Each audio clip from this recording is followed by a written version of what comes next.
Right, so a couple of stories to emphasise the importance of motivation as we move forward and to help you understand its role in business really. So I had an example of a marketing lady that worked for an organisation, top performer. As a result of her performance, they rewarded her with a bonus, increased pay, and they gave her own office. And then 6 months later, her whole motivation had gone. She was underperforming and she was a problem in the organisation.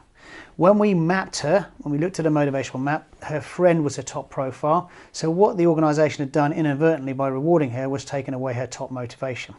And when we put her back in the office, she fed off all the individuals in the office. That's how she got her stories. That's how she got her social media out there. That's how she ran the marketing. She began to perform back to her normal high level. So that's a talented individual that organisation could have missed if we hadn't have motivational mapped. And she was at the point of leaving as well and being a problem to that organisation. Another example of how maps is totally different to personality and useful in organisations. I had a top barrister come and see me. His top motivations were, if I remember rightly, searcher, creator and spirit, not in that order particularly. And I just asked him some questions. I said, how much creativity do you have in your role right now? And he says, well, I have no creativity at all. He says, I've got a very rigid process which I have to follow. I said, how much freedom do you have in your role? And he said, I'm a top barrister, I have 10 cases lined up, I've got no freedom, I'm bogged down. And I said, how much of a difference do you make? He said, well, that's the worst one of all. I get known criminals off and I absolutely hate it. So if we'd taken his skills to a headhunter, which was what had happened if he'd left, they would have put him straight back in. So to cut a long story short, he's now a landscape gardener. Do you think his motivations are being fed? Yes, because he has all the creativity, he has all the freedom, and he can make a difference. So it's not about what you do, it's about your energy. And as businesses changes, how can we harness that energy so we can use it in the organisation in a different way perhaps, and then bring more skills in. So there's an example. They've lost that top barrister. They wouldn't have kept him anyway in this situation, but that's just an example of how motivation is so important to making sure you've got the right people in the right jobs, doing the right things with the right energy. Well, do you know what? It's a brilliant story. I love it. And it just reminds me, just briefly, to say this was in the early days of Motivational Maps. I met somebody at a network meeting, a woman. She did a map, a complimentary map, and she got a bit of feedback from me. And she didn't become a client and she moved on, etc., etc. About 5 or 6 years later, we received an email from New York where this woman had emigrated and had actually given up. She had been a social worker, which she absolutely hated, and was now a teacher in New York, was as happy as Larry, and attributed this whole change in her career, her destination, everything, to this one encounter with the motivational map. I mean, I didn't give her a lot of coaching. It was just this one-off bit of feedback, 20 minutes maybe, and that was it. But it was enough to open her eyes on a personal level to, I hate social work and I'm not happy here. I think it was over in the Bristol way I did this, at Swindon, Bristol. I did a lot of work over there in the early days. And she just went out, changed everything. Yeah. And I got this thank you email. I mean, it's like almost like lost in thousands of these emails that you get, but you've changed her life. Well, Motivational Maps is a secret agent of change, isn't it? We have to say it. A secret agent of change, yes. It is. 001. It is 001 because 007 couldn't keep up with 001. But it's really interesting because it reminds me of another situation I had in an organisation.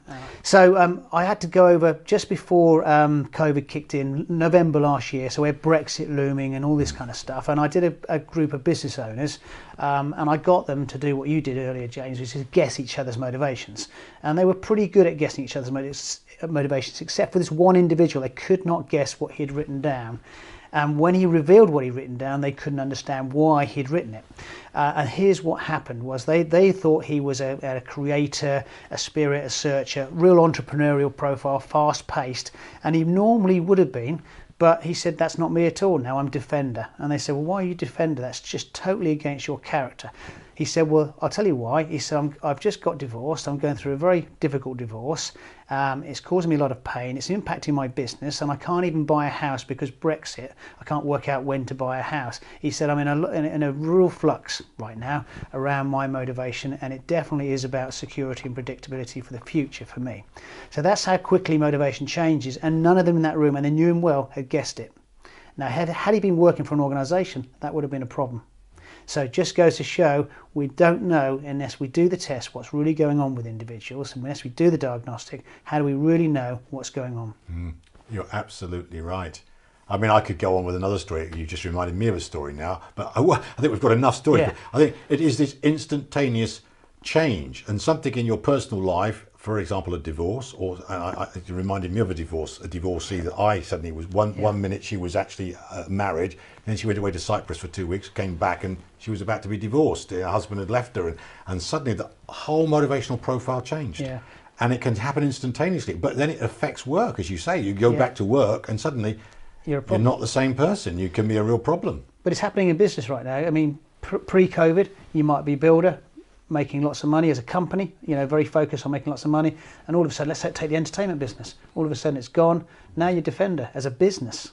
You're all about security, predictability, getting through the crisis. So the whole energy of a business can change, not just a person. Yeah.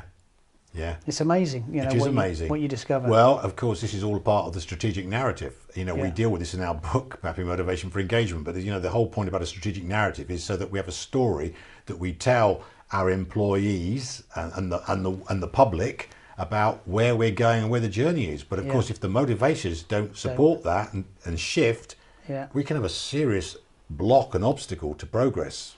It's interesting that, because it reminds me of something else we wrote in the book around, you've got your performance triangle with you've got direction at the top. Yeah. So you need clear direction, you need the right skills, and then you need the right motivations. But we talked about the younger generation coming into the business world now. It's not about direction and skill for them. It's about actually the business fitting their motivations, being green, all that kind of stuff, ethical. So they'll have they won't join an organisation unless their motivations are going to be matched. So basically, they will turn jobs down. So if your business isn't got the right motivational message for those people, you're not going to attract them. Absolutely. You're touching on a really profound point about recruitment again, but also too about values. Yeah. The values of organisations and how these are linked very closely. We've got a lot of work on that in the book as well, but the values and the motivators are very carefully or closely linked and aligned. And again, if we've got the wrong message, we're not only not going to attract the right people or the younger people that you're talking about, but in fact, we're going to put off buyers as well. We're going to put our clients. We're going to put off our clients. Yeah. Well, it is quite funny in business, because everybody, if you talk to any business owner, what the thing they struggle with is in growing their business is attracting talent and keeping talent. Yet they don't do the things necessary to attract and keep talent, which is actually manage your talent when you got it and make sure you can create an environment where it thrives. Yeah. So they all moan about it, but they're not prepared to invest in doing it. And the ones who do invest outperform the others. Yeah, absolutely. Yeah.